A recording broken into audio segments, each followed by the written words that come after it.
Hello, family and friends from NBC. Time for another truck talk. Check out Psalm 34, verse 8. Oh, taste and see that the Lord is good. I think there's a little more glorious than seeing the Krispy Kreme hot now sign light up the night sky. It beckons one and all to come and taste the donuts as they emerge from their warm stream of surgery glaze. Granted, they may not be good for you, but they are unbelievably good when you think about it. When eating something as delicious as a hot Krispy Kreme, it's natural to want to share it with others. We can't help it. Why? Well, because the goodness is simply too good to keep to ourselves. In Psalm 34, David has tasted something even better than Krispy Kreme, the goodness of God. And he couldn't wait to tell everyone about it. Think about it. David was just delivered from a truly harrowing experience. Now he's exploding in praising gratitude in Psalm 34. He has an experience, a fresh encounter with the goodness of God and invites believers and non-believers alike to come taste for themselves.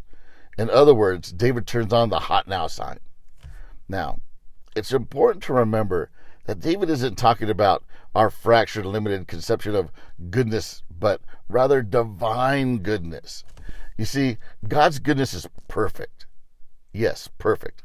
It's the purest form imaginable and infinitely superior to any earthly form of goodness. Simply put, His goodness is the best there is.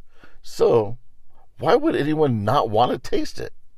I think we can see God's goodness in many ways. Where can we see it? The beauty of His creation, His provision, the natural order of the world, a smile from a loved one. The list is really endless. But if we genuinely want to taste the fullness of God's goodness, where do we go? We must come to Jesus because He is the supreme expression of God's goodness. When we trust in Jesus for salvation, our souls taste the sweetness of His life-changing goodness. And when that happens, just like David, our lips are eager to share what we've experienced. So, if all this talk about God's goodness seems a little abstract, ask yourself, have I ever tasted the goodness of God? Maybe you understand the concept of God's goodness in your mind, but you've never allowed it to saturate your heart. This is the equivalent of reading about the scrumptious delight of the Krispy Kreme, but never actually taking a bite. How tragic is that? Second-hand knowledge is a poor substitute for first-hand experience. So, won't you come and taste His goodness for the first time?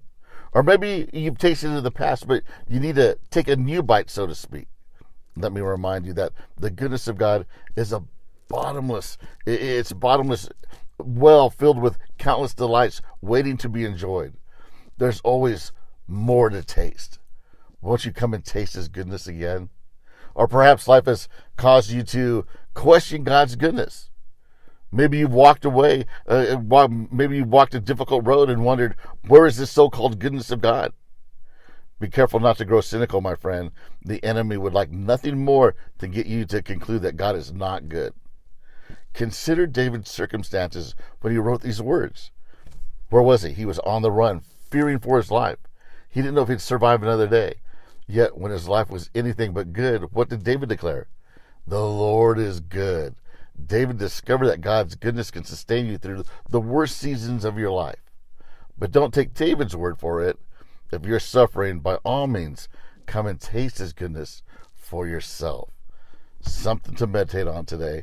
Till next time, love you guys. Keep looking up.